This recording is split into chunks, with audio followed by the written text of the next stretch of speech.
नमस्कार दोस्तों, मैं राहुल उपाध्याय आपका अपने YouTube चैनल पे स्वागत करता हूँ। दोस्तों, हमने वर्णमाला का टॉपिक पूरा कंप्लीट कर लिया। अब वर्णमाला के बाद में जितने भी इस टॉपिक से क्वेश्चंस बनते हैं, जो भी जिस तरीके के पूछे जाते हैं क्वेश्चन एग्जाम में, आज मैं आपको वो कराने वाला हूँ। इस टॉपिक के ही क्वेश्चन होंगे वो केवल और केवल वर्णमाला के। तो आज हम देखते हैं क्वेश्चन वर्णमाला से।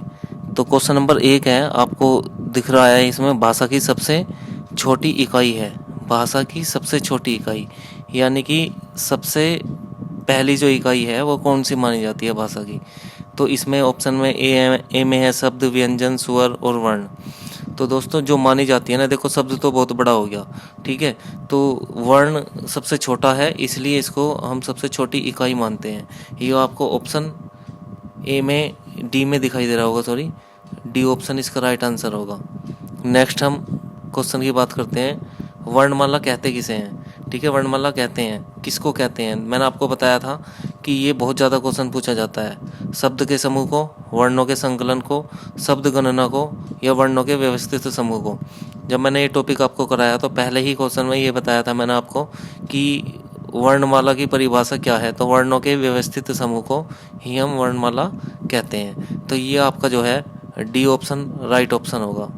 ठीक है, नेक्स्ट क्वेश्चन की बात करते हैं, निम्न में से कंठव्य ध्वनियाँ कौन सी है। कंठव्य जो कंठ से बोली जाती है, तो मैंने आपको बताया था, एक तो कचटतप है ना, जो सीक्वेंस बताया था दोस्तों, वो सीक्वेंस था, एक तो पहले कंठ, और कंठ के बाद में जो बोली जाती है फिर तालु, तालु के बाद मूर्धन्य, और मूर्धन्य के बाद में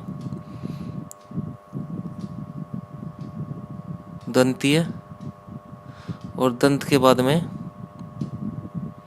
ओष्ठीय। ये ध्वनियाँ बोली जाती हैं। तो ये सीक्वेंस है पूरा। ठीक है, तो इसमें कंठ वाली पूछिए, तो कंठ वाली पहली और पहला ही वर्ग आपको दिखाई दे रहा होगा ऑप्शन ए में। तो इसका राइट आंसर हो जाएगा कै और ख। ठीक है, नेक्स्ट क्वेश्चन की बात करते हैं, स्थान के आधार पर बताइए कि मूर्धन्य व्यंजन कौन सा है। मूर्धन्य, अब बताओ कंठ के बाद में कौन सा था, मूर्धन्य।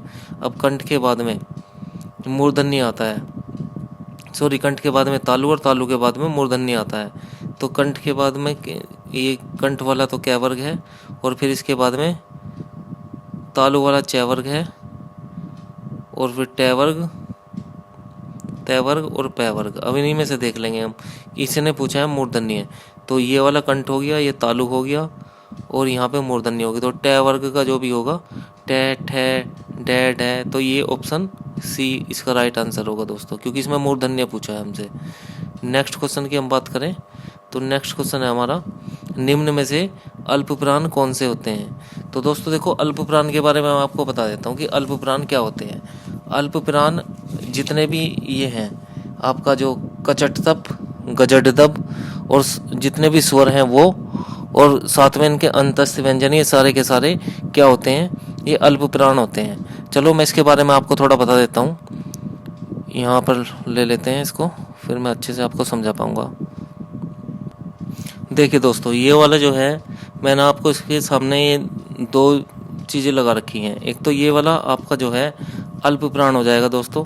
ये वाला अल्पप्राण क्या होता है, कचटतप, गजडदब और जितने भी स्वर हैं, जैसे मैंने आपको 11 स्वर बताए थे वही, और अंतस्थ व्यंजन मतलब जिनसे अंदर की आवाज़ आती है वो, और पंचमाक्षर। ये पंचमाक्षर क्या है, जितनी भी अनेक हल्लियाँ हैं, ठीक है, ये सारी की सारी पंचमाक्षर है। महाप्राण में खचटतप, गजटतप और उसमें व्यंजन जिन्हें बोलने पे हीट निकलती है, जैसे श, श, श है। ठीक है, तो ये हो गया अल्पप्राण और महाप्राण। अघोष वर्ण कौन से होते हैं, अघोष तो कचटतप है, खचटतप है, और स से स है। ठीक है, इसी तरीके से याद रखने हैं आपको, जैसे मैं बोल रहा हूँ। सघोष व्यंजन में गजटतप, गजटतप और जितने भी स्वर हैं, और अंतस्थ व्यंजन। ठीक है, तो ये आपका अल्पप्राण, महाप्राण ये होंगे। ठीक है, तो उसमें हमसे पूछा गया है, उसी क्वेश्चन पे चलते हैं, निम्न में से अल्पप्राण है। तो आपका जो अल्पप्राण है, देखो कचटतप होता है अल्पप्राण। तो आपको पता है कि देखो ए आ तो होगा नहीं अल्पप्राण, इसमें जो है कचटतप इसमें दे रखा है आपका जो है कै वाला वर्ग वाला। ठीक है, तो कै ये वाला जो होगा ये आपका अल्पप्राण होगा। नेक्स्ट क्वेश्चन है, नेक्स्ट पे चलते हैं। निम्न में से नासिक के व्यंजन है। नासिक के व्यंजन मैंने आपको बताया था, जितने भी अनेक खालियाँ होती हैं वो सारी की सारी नासिक के व्यंजन है। तो अनेक खाली आपको दिखाई दे रही होगी केवल ऑप्शन बी में, तो राइट आंसर होगा इसका ऑप्शन बी। ए और अ वर्ण क्या कहलाते हैं? देखो नासिक्य में तो ये अनेक खाली आती हैं जितनी भी। मूर्धन्य में मैंने आपको बता दिया है कि मूर्धन्य में जो है टै वर्ग आता है, ओष्ठी है, ओष्ठी में पै वर्ग आता है। तो ये जो है ए और अ ये होगा कंठ और तालव्य है। नेक्स्ट क्वेश्चन की हम बात करें, हिंदी वर्णमाला में अयोगवाह वर्ण कौन से हैं? अयोगवाह मतलब देखो ये वैसे तो स्वर होते हैं। मैंने आपको बताया जब हम लेखन के आधार पर लिखते हैं तो हम ये दो ले लेते हैं अलग, ये भी बताए थे मैंने आपको। लेखन के आधार पर ये 13 हो जाते हैं, ठीक है, लेखन के आधार पर 13 हो जाते हैं। देखो ना तो ये स्वर हैं और ना ही ये व्यंजन है, दोनों रूप में प्रयोग करते हैं। देखो स्वर की ज़रूरत हमें क्यों पड़ती है? मात्राओं के लिए। अब मात्रा, ये अंकी बिंदी आपने देखा होगा, जैसे हम लिखते हैं अम्बे, अम्बे, तो यहाँ पर हम अंकी बिंदी लगाते हैं, अंकी बिंदी, ठीक है। और कहीं कहीं आपने इस तरीके से भी लिखा देखा होगा, अम्बे, ठीक है। तो यहाँ पर जो आधा मैं है, अगर हम इसे बाहर निकाल लेंगे तो ये इस तरीके से लिखा जाता है, ठीक है। तो इस तरीके से लिखा जाता है। तो यहाँ पर ये जो है मात्रा के रूप में प्रयोग हुआ है, जो अंकी बिंदी लगाई थी, और यहाँ पर ये व्यंजन के रूप में प्रयोग हुआ है, तो इसलिए हम इसको अयोगवाह बोलते हैं, ठीक है। तो इसका जो राइट आंसर होगा, अयोगवाह केवल इसमें पूछा है कि अयोगवाह निम्न में से कौन सा है, तो अयोगवाह है आपका डी ऑप्शन राइट आंसर होगा। नेक्स्ट क्वेश्चन की बात करते हैं दोस्तों, निम्न में से बताइए कि किस शब्द में द्वित्व व्यंजन है? किस शब्द में? तो दोस्तों ध्यान रखेंगे जिसमें भी दो आधे आ जाते हैं ना, वो वे द्वित्वीय कहलाते हैं। तो वे द्वित्वीय व्यंजन, तो ऑप्शन सी आपको दिखाई दे रहा होगा, इसका राइट आंसर होगा दिल्ली में। नेक्स्ट क्वेश्चन की बात करेंगे, नेक्स्ट क्वेश्चन पे चलते हैं दोस्तों। श है वो कौन से व्यंजन कहलाते हैं? आपको बताया था ये ऊष्मीय व्यंजन है, ऊष्मीय, लेकिन ऊष्मीय आपको ऑप्शन में नहीं दे रखा, प्रकंपी, स्पर्शी, संघर्षी, स्पर्श संघर्षी। तो ये ऑप्शन राइट आंसर होगा इसका सी, संघर्षी, क्योंकि बिना संघर्ष के नहीं बोले जा सकते हैं, ठीक है। नेक्स्ट क्वेश्चन की बात करते हैं, निम्नलिखित में से बताइए कि नवीन विकसित ध्वनियाँ कौन सी हैं? नवीन विकसित ध्वनियाँ, नवीन विकसित ध्वनियाँ इन्होंने इसमें पूछी है। तो नवीन क्या हो जाएगी? देखो ये तो आपका स्पर्श व्यंजन है, ठीक है। ऊ औ ये हमें ओष्ठी में लिया था, ठीक है। ए और ओ ये ध्वनियाँ नहीं है, तो ये श और श इसका राइट आंसर हो जाएगा, ठीक है। नेक्स्ट क्वेश्चन की बात करते हैं, निम्न में से कौन सा घोष वर्ण है? निम्न में से कौन सा घोष वर्ण है? अभी बताया था मैंने आपको सघोष और घोष। तो सघोष और घोष, अब इसमें मैंने आपको बताया था सघोष में गजट दब आएगा और घजट दब आएगा, जितने भी स्वर है वे आएंगे, और अंतस्थ व्यंजन होंगे वो सघोष कहलाते हैं। लेकिन यहाँ पर इसने घोष पूछा है, तो घोष और सघोष बात एक ही होगी, ठीक है। घोष को ही हम सघोष भी कहते हैं, ये बात आपको ध्यान रखनी है। घोष को हम सघोष भी कहते हैं दोस्तों। अब यहाँ पर जो है सघोष ही इसने पूछा है, तो सघोष पूछा है तो ख नहीं होगा, क्योंकि ख तो अघोष है, ये नहीं होगा। इसके बाद में च, च भी अघोष व्यंजन है।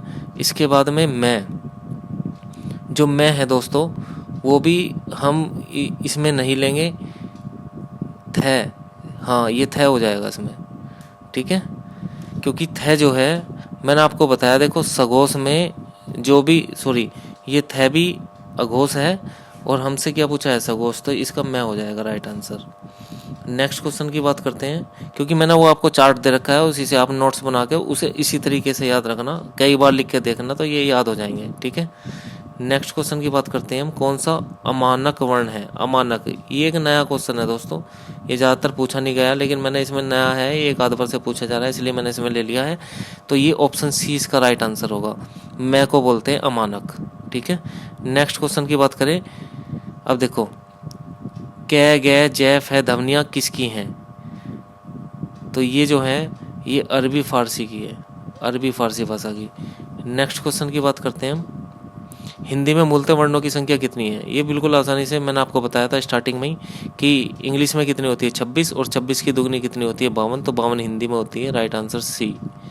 आराम से कर लिया होगा आपने ये तो। 6 ध्वनि, जो 6 ध्वनि है वो किसके अंतर्गत आती है? तो ये तो एक संयुक्त वर्ण है भाई, संयुक्त। अब ये संयुक्त वर्ण है, संयुक्त का मतलब है जुड़ा हुआ है ना। किस किस से मिलकर बनता है? एक तो कै से बनता है दोस्तों, और एक बनता है ये सै से, ठीक है, अब देख लो बिल्कुल अलग ही हैं। ये पूछा जाता है कि 6 किसका संयुक्त रूप है, इस तरीके का भी क्वेश्चन आता है, तो ये संयुक्त वर्ण है। नेक्स्ट क्वेश्चन की बात करते हैं। हिंदी शब्दकोश के 6 क्षत्रिय का क्रम किस वर्ण के बाद आता है? तो आपको पता है, हम पढ़ते हैं इसमें, अगर ये पढ़ते हैं एप एन आर, ठीक है, तो एप एन आर में आपने देखा होगा 6 क्षत्रिय 3 त्रिशूल ज्ञानी, है ना, इस तरीके से हम पढ़ते हैं। तो इसमें 6 क्षत्रिय के बाद ही पूछा है, 6 क्षत्रिय के बाद में कौन सा आता है? तो त्रय आता है, त्रय, ठीक है। और ये जो त्रय है ना दोस्तों, ये इसका भी संयुक्त रूप पूछा जाता है। ये भी त्रय किससे मिलकर बनता है? तय से, और अलंत लगेगा इस पे, और रे से, ये इसका संयुक्त रूप है। ऐसे ही ज्ञानी का भी बहुत बार पूछा जाता है, तो जय और ये वाली जो निकाली है ये, ठीक है, इससे मिलके बनता है। और आपका जो है बाकी तो ये आपको पता ही है। इसके बाद में नेक्स्ट चलते हैं हम, ज्ञानी वर्ण किस वर्णों के संयोग से बनता है? अभी बताया बिल्कुल मैंने, जय प्लस अणे खाली, ठीक है। तो ये, क्योंकि अब देखो इसमें जय ही जय दे रखे हैं, लेकिन जय भी वो वाला लेना आपको जिसमें हलंत लग रहा हो, वही राइट आंसर होगा। कभी जल्दी जल्दी में आप इसे लगा दो तो ये गलत हो जाएगा। ऑप्शन ए में ही दिया हुआ है। नेक्स्ट क्वेश्चन की बात करते हैं, अघोष वर्ण कौन से हैं? देखो फिर आ गया, अघोष और सघोष बहुत बार पूछे जाते हैं, है ना। तो वो जो मैंने आपको चार्ट दिया है, इससे नोट्स बना के कई बार आप लिख लेंगे तो उससे याद हो जाएगा। ऐसे याद आपको रखना है, कचट तप, गजट तप, गजट तप, है ना। तो ये बहुत ही आसानी से याद हो जाएंगे, कोई ऐसी बात नहीं है। नहीं तो वो चार्ट बताया था कंठव्य तालव्य, तो पहला, दूसरा, तीसरा, 5वां वर्ग बताया था, है ना। तो 1 2 3 और फिर चौथा और 5वां, ये अल्पपुराण, महापुराण, इस तरीके से आप उसको अपने हिसाब से बना सकते हैं। पर बाकी अगर जैसे मैंने आपको ये चार्ट दिया ऐसे करके याद करोगे तो बहुत ही आसानी से ये आप कभी इसको गलत भी नहीं करोगे, और ना ही वो चार्ट बनाना पड़ेगा बार बार आपको, ठीक है। तो इसलिए मैंने वो वाली ट्रिक आपको नहीं बताई है, लेकिन हाँ आप उससे लिख लिख के अगर करोगे तो उसे आप आसानी से कर सकते हो। अब इसमें अघोष व्यंजन पूछा है, देखो अघोष में कोई दिक्कत वाली बात नहीं है, अगर आपके याद है तो आप आसानी से कर सकते हो, सोच के बिना लिखे या बिना उसको बनाए हुए। तो इसमें अघोष वर्ण पूछा है। अघोष में आपको मैंने बताया था कचटतब, खचटतब और से, ठीक है। तो इसमें अघोष ही पूछा है, तो अब इसमें देख लो कि कौन सा है। अब देखो से आया है, तो से आया राइट आंसर है, बस वही चीज़ देखनी है हमें आपको, ठीक है। तो ये 20 क्वेश्चन है दोस्तों वर्णमाला से, जो मैंने आपको कंप्लीट कराए हैं। अब ये जो वर्णमाला है ना, अब ये आपका जो है, अगर आपने वो टॉपिक और इसके बाद में ये क्वेश्चन से लगा लिए तो जो भी आपका डाउट होगा वो यहाँ पर क्लियर हो जाएगा, और किस तरीके के क्वेश्चन आते हैं एग्जाम में ये भी आपको पता चल जाएगा, है ना। तो जिसने बहुत ही अच्छे से इसको कवर करा होगा, ठीक से नोट्स बना के करे होंगे, तो क्वेश्चंस आपके बिल्कुल हुए होंगे। और इसी तरीके के क्वेश्चन पूछे जाते हैं। तो हर एक टॉपिक के बाद में अगर आप टेस्ट करोगे तो उससे अलग ही कॉन्फिडेंस होता है हमारा, ठीक है। तो ये क्वेश्चंस मैं बहुत ही छाट के क्वेश्चंस बना के लाया हूँ। ये भी क्वेश्चंस आप अगर वर्णमाला के तुरंत बाद जो जहाँ आपने वर्णमाला के टॉपिक को कवर कर रखा है, अगर उसके बाद में आप इन क्वेश्चंस को भी लिख के देखेंगे, है ना, तो ज़्यादातर इसी तरीके के क्वेश्चन आते हैं वर्णमाला में। भाई जब हमने टॉपिक ही कंप्लीट कर लिया और उसके बाद में जितने भी क्वेश्चंस बनते हैं वो कर लिए, तो फिर क्वेश्चन कहाँ से बाहर हो जाएगा, ठीक है। तो यही हमारा तरीका होता है टॉपिक को अच्छा करने के लिए जीके में, ठीक है। तो बहुत ही आसान सा टॉपिक है वर्णमाला का, और 2-3 क्वेश्चन आराम से पूछे जाते हैं हर एक एग्जाम में, जिसमें भी हिंदी आती है। तो उम्मीद है कि ये आपको अच्छे से समझ में आया होगा। अगर समझ में आया तो दोस्तों प्लीज़ ज़्यादा से ज़्यादा शेयर करें, और भाई लाइक भी कर दिया करो, क्योंकि ये अब मैं क्वेश्चंस आपको टॉपिक वाइज, टॉपिक कराने के बाद में फिर क्वेश्चंस, फिर टॉपिक पर कराने के बाद में फिर क्वेश्चंस, इस तरीके से मैं आपको इसमें कवर कराऊंगा, ठीक है। तो अब जो नेक्स्ट हमारा कोई टॉपिक चलेगा हिंदी का, है ना, तो उस टॉपिक को कंप्लीट कराने के बाद में जिस तरीके से मैंने ये वर्णमाला का टेस्ट कराया उसी तरीके से हम उसका भी टेस्ट करेंगे, ठीक है। उम्मीद है कि ये वीडियो आपको अच्छी लगी है, और जो हमारे चैनल पे नए हैं वो सब्सक्राइब कर लें, ठीक है। ज़्यादा से ज़्यादा शेयर करें भाई, ताकि हमें भी ये कॉन्फिडेंस आता रहे, हमें भी अच्छा लगे कि हाँ भाई बच्चों को जो है अच्छी लग रही है वीडियो, ठीक है। तो मिलते हैं नेक्स्ट वीडियो में। धन्यवाद, जय हिंद।